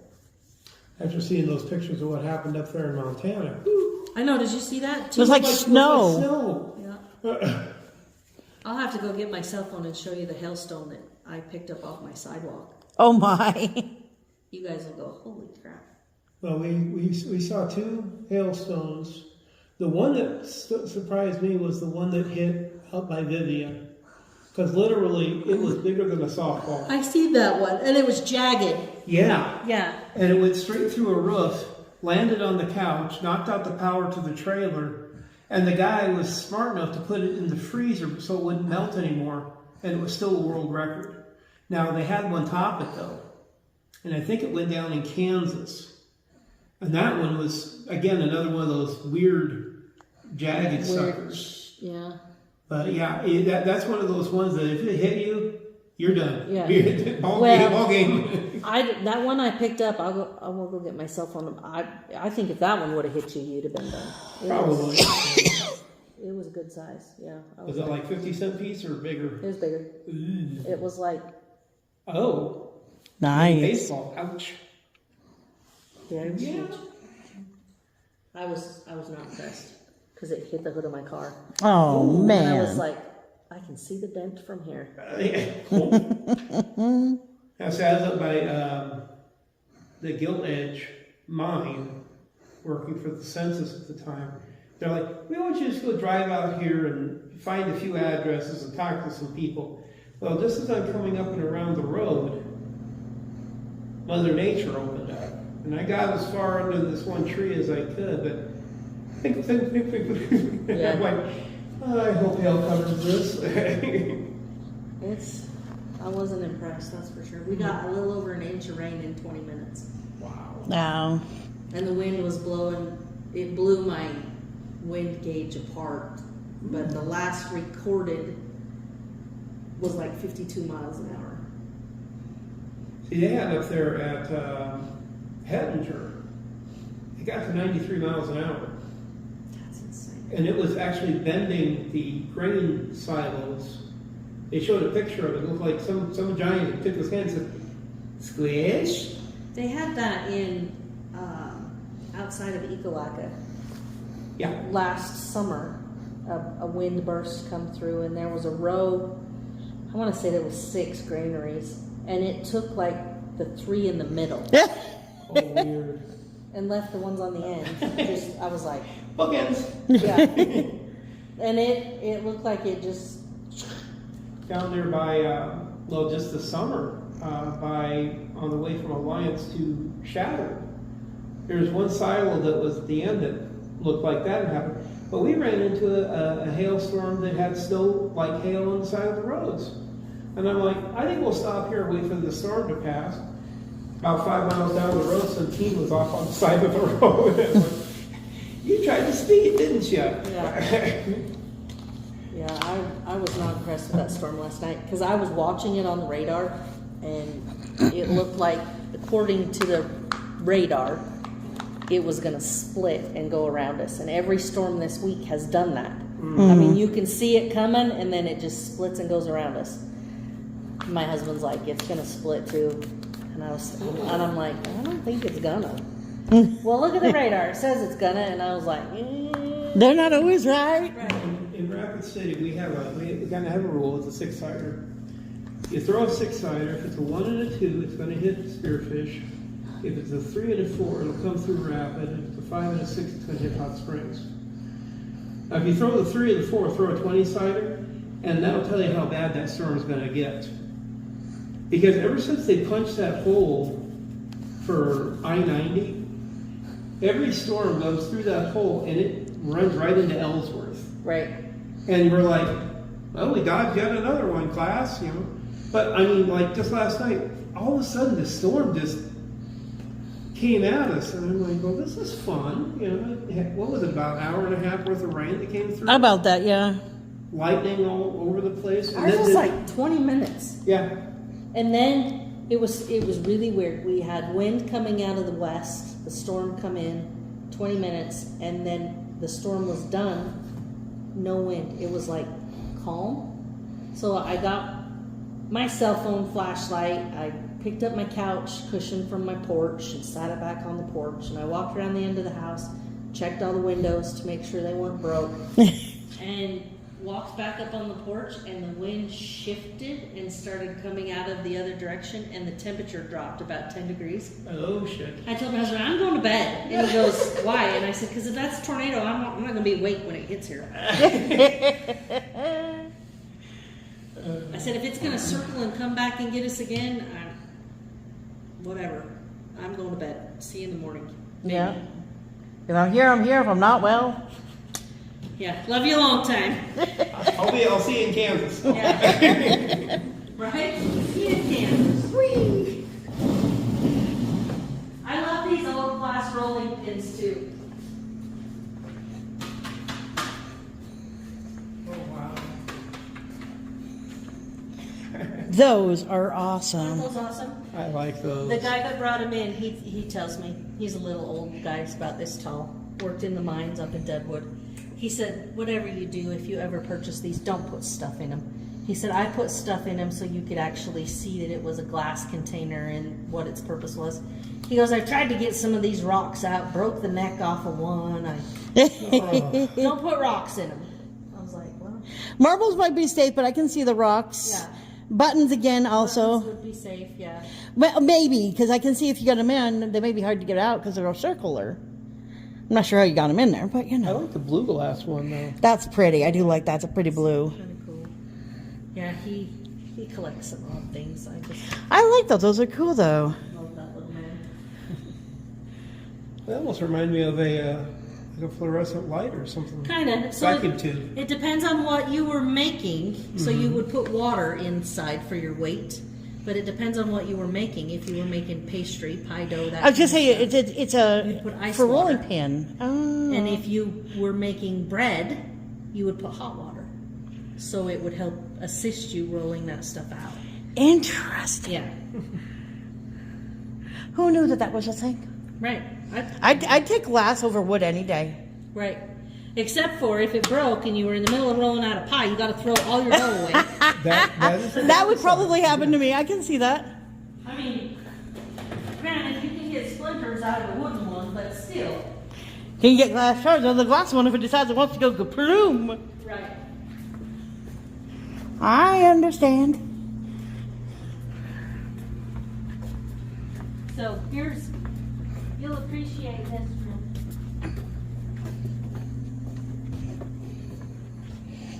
So this, of course, is the pauper's room. But that is every newspaper this town has put out since 1914. He would stay in here for eons. Right? That is cool, though. Yeah, I would be. I would prefer to digitalize these, preferably with a search engine. So every extra copy that I had, I sent to the state archives and they digitized them. I don't have that large of a scanner, but Because they have, so digitally, they have older ones than what I have. nice. They have some back in 1894. Nice. Because the best way to search things is those old papers. Right. But if you can't, I don't want to shift through all of them. I want to be able to find the murder of 19. Right. So that's what I love about the state archives is you can put in keywords in a year and it'll bring up every article, every anything. Nice. Words in it. Nice. Lynchings, legends, and lawlessness. I found your book. Woo! There's one. There's about three in here that I'd already go for because. Right. That's my personal collection of history books that I read about the area and do my research out of. Some of them are worth opening. Some of them I think, well, that wasn't useful. A waste of paper. Yeah. Right. We've had a few of those. But yeah, and then people bring me in Grandma's scrapbooks because they don't know what to do with them, and Grandma's not great at labeling who these people are in these scrapbooks. They didn't do a lot of that back in the day. No, and so I don't know who these people are, and then not being a native from here, I really don't know who those people are. So What you need is technology, and I know it's expensive technology, where you could do facial recognition, Recognition. and then go to Ancestry and match that with the name, with the pitch, with the. Yeah, it would be handy. I know it's an expensive piece of art, but that would be the only way you could put names to any of those. Right. Because the worst part is even the kids that bring them in, they don't have a clue. They don't have a clue who these people are. Because when Grandma was talking about the history and saying, "Hey, this is Uncle such and such," well, and kids didn't pay attention when Grandma well, was like I said, talking they about weren't paying attention when. history. I hated history class. If I was going to skip a class in school, that's the one I would skip. I daydreamed. I wrote. I was there, but I blame my history teacher. I'm just gonna. I had him for. We had to have 2 years of history to graduate. I had him both years. One we did American history. The other one was kind of a little bit of geography mixed in with some world history. And he was horrible. You'd go in on Monday, read chapter 7. So Tuesday you'd go in, answer the questions in the back of chapter 7.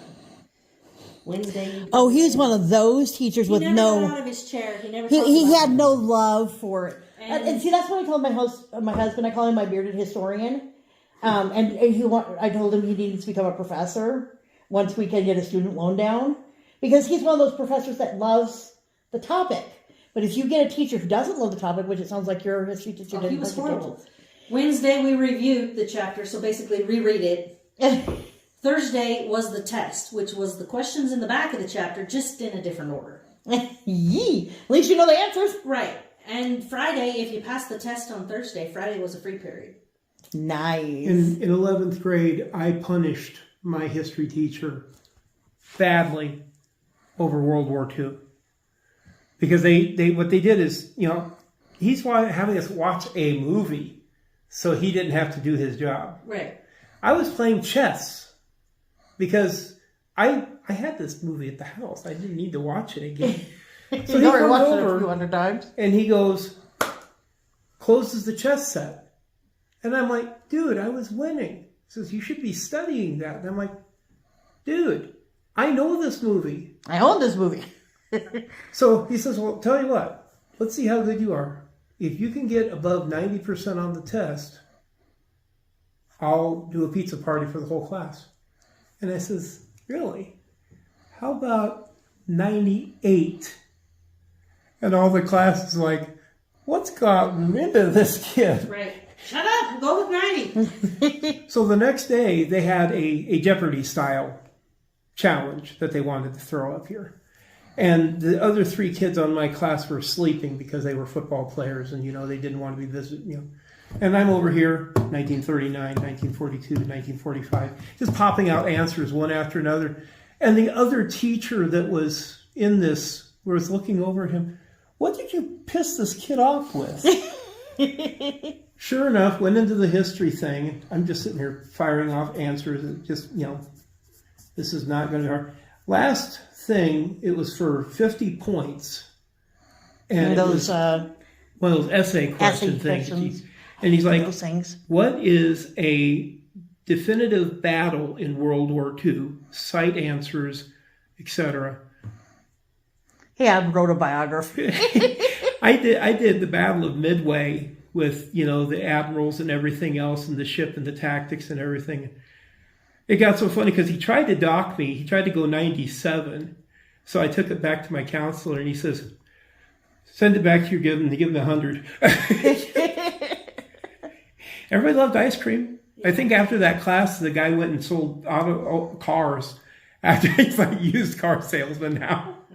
I got punished in 11th grade by a teacher. I love challenging teachers like that because I had a teacher who did that with those book reports that you turned in for rewards. Mm-hmm. I would turn one in like every other day. And she's like, there's no way you read this many books in that short time.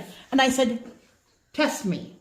And so she would, do a pop quiz on the test. And every time I would do it, and she did it every week. It didn't matter that I passed it the previous week.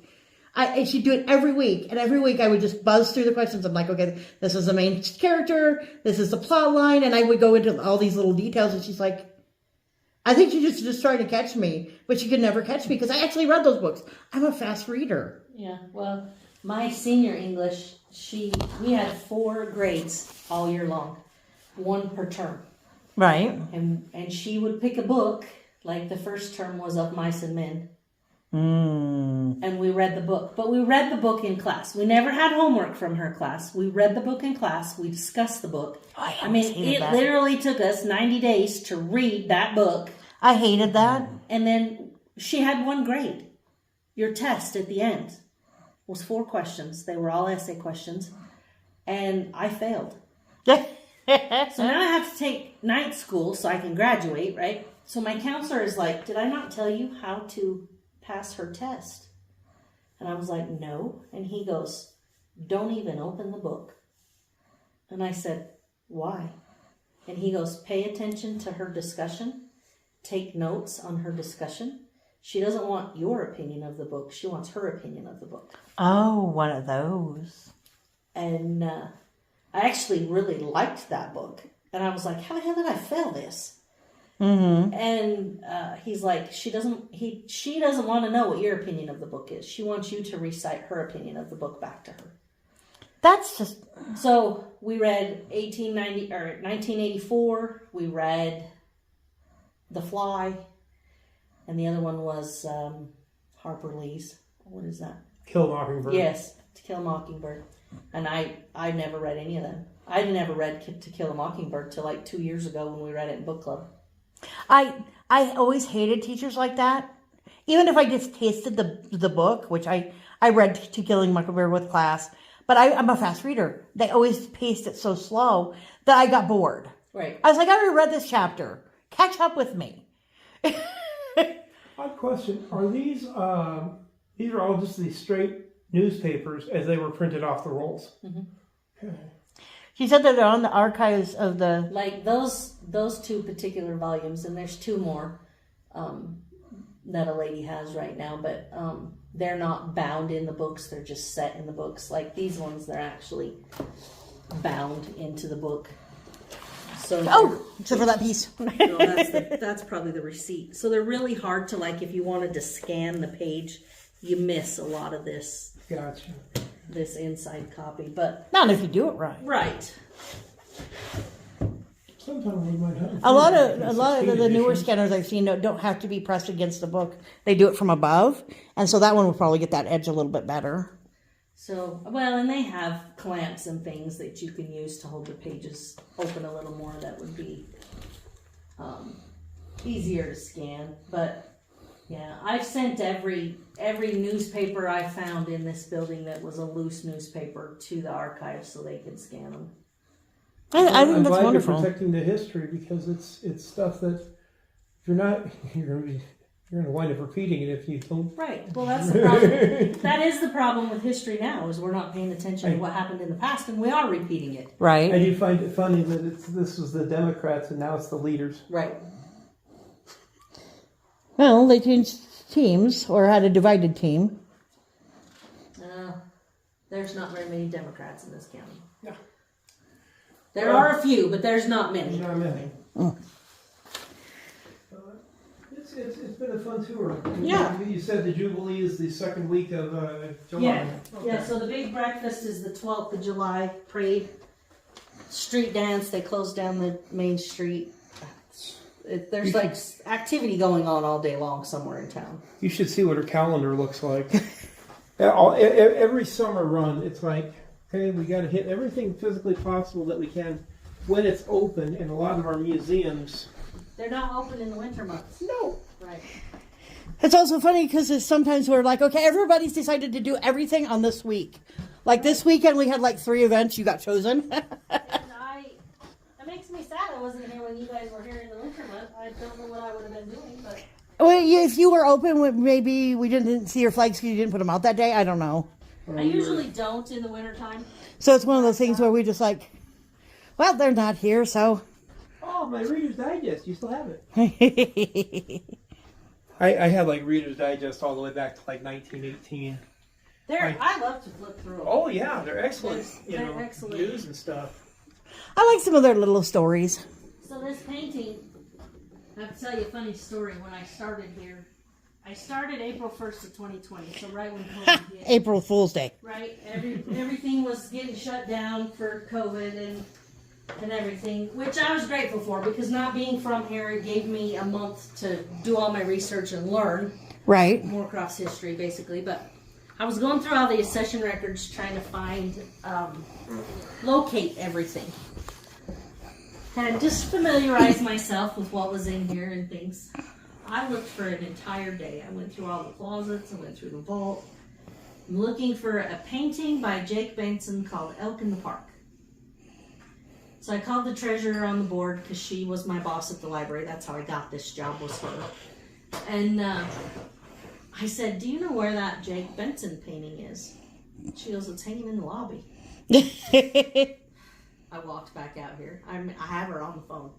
And I'm like, okay, there's a painting of an antelope, the two horses, they weren't there yet.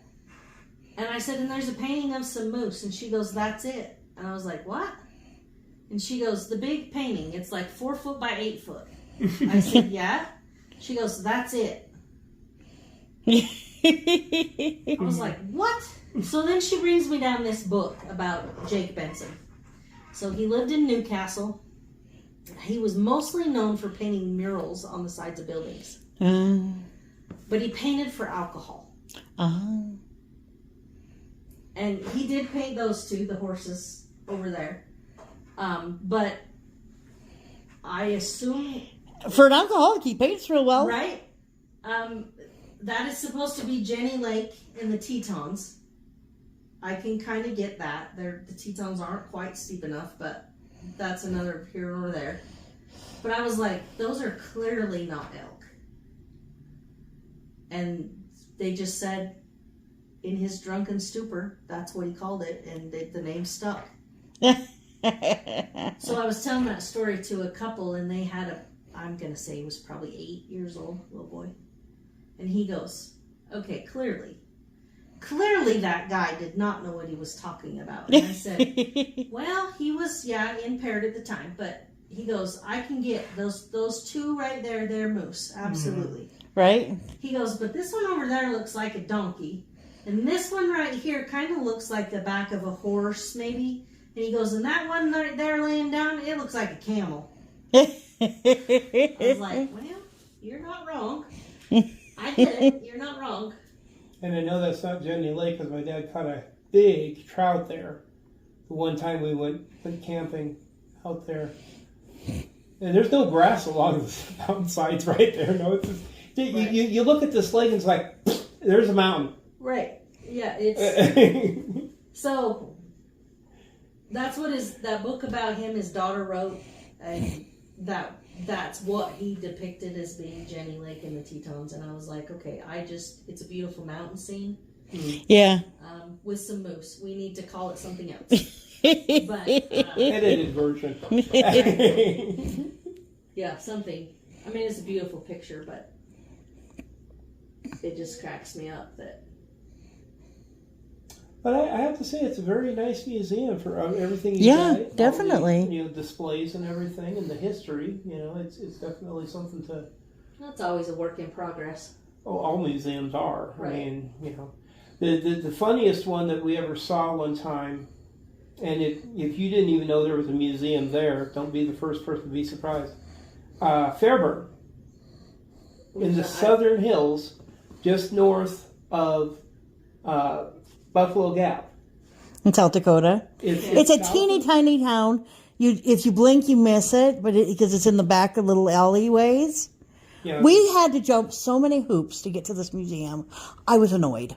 I finally wound up calling their volunteer fire department and asking, do you know who we can contact to get a look at the museum in Fairburn? And they said, oh yeah, here's the lady's number.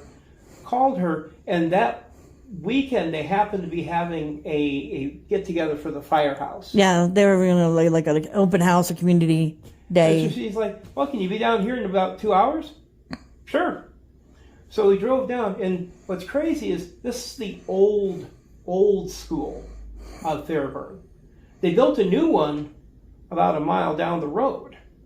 Of course, they still wound up closing the Fairburn school so that they could force all the kids to go to school elsewhere. But all these books are inside this library. All, in the classrooms, in, just all sorts of history. It's And like you're they just walked away from yeah. And it was so hard to get into there, and I almost as bad as the one in Crook County. I was so annoyed. I was just like, this is ridiculous. You don't advertise something you cannot see. Right. One of the funniest running things that we had happen, there is now a museum in Hermosa, and they call it the HaHa. Hermosa Arts and Humanities Association, HaHa. Got it. It's hilarious. I love HaHa. They're so sweet. And they're like, if you find a copy of Our Yesterdays, it's this old book, it's about that thick, we will buy it from you at a good price. Well, it turns out that this one book is like $700. And I'm like, I can understand why they would probably have a hard time finding it. Smaller library. Right. Fairburn has 3 copies of it. I'm like, lady, you could make some serious money with some of this stuff back here, because I don't know why you'd need 3 copies of it. Right. And also, you're not sharing. And I've told Joe, I don't know how museums communicate nowadays, but it seems like you guys should in this day and age. Oh, absolutely. Just say, hey, do you have this? Do you know where I can get this? And share that information and be connected and just kind of share the knowledge so that everybody knows the same things. Right. I can't tell you how many people he's asked a question and I'm like, they're not going to know the answer. The one book, and I can understand with this one book. I was doing research on a town that was called Sulphur, and the only physical copy anybody has is inside the Sturgis Public Library in their local history section. And basically, the guy that is I think he's now in charge of the South Dakota Historical Society, he wrote this piece, and it talks about Sulphur, Ball, Twilight, all these little tiny towns that don't even exist anymore. But he did the hard work to put all this. It's like about 30 pages worth of information. So last October, I went to the West River History Conference. Have you ever been to that? I've been wanting to. They've invited him 3 times, but we've never been able to afford it. Yeah. I gave the presentation of Moorcroft and the cattle trails, basically the spiel I gave you at the map. But we only had 25 minutes, so I mean it was condensed and Yeah. Slideshow. We kind of hurried through everything, but I think the guy that wrote that book did a presentation there also. Probably. Can't remember his name. Yeah. This guy also is, I guess, kind of influential. He helped get the that section of highway of the interstate just north of Spearfish to Belle Fourche was named after the 2 officers that died because the guy that they were trying to arrest broke out and got into Wyoming. He was the first guy to be put to death by electric chair in South Dakota. Of course, it's also funny because he also stopped for gas at Sulphur and then drove off without paying for the gas. Of course, they found him a couple miles down the road at a wanted man, cabin, really care, Yeah. But he got over there and then he carjacked somebody and forced them to drive them into Wyoming. Scared the hell out of the guy because he's like, is this guy going to shoot me too? Right. But they wound up catching up with him, hauled him back to South Dakota, trial, guilty, jump. But yeah, no, the thing is that there's a lot of history documents, unless you do a little more definitive hunt sometimes. Well, there's so many that are locked away, like the ones in the Fairburn Museum. They could share those with other museums. Right. Especially since they don't use that museum very often. The history conference last year was at Crazy Horse, and they let us go down into the archive room at Crazy Horse and the books they had down there. Oh man! I was like, I'd really like to read that one. Oh, I'd like to read Kid in the Candy Store. Yeah, it was so. I was like, So I have pictures on my phone of fact, I got to show you that house. Wish list books. Yes, but some of those And- books you can't even find. Nope.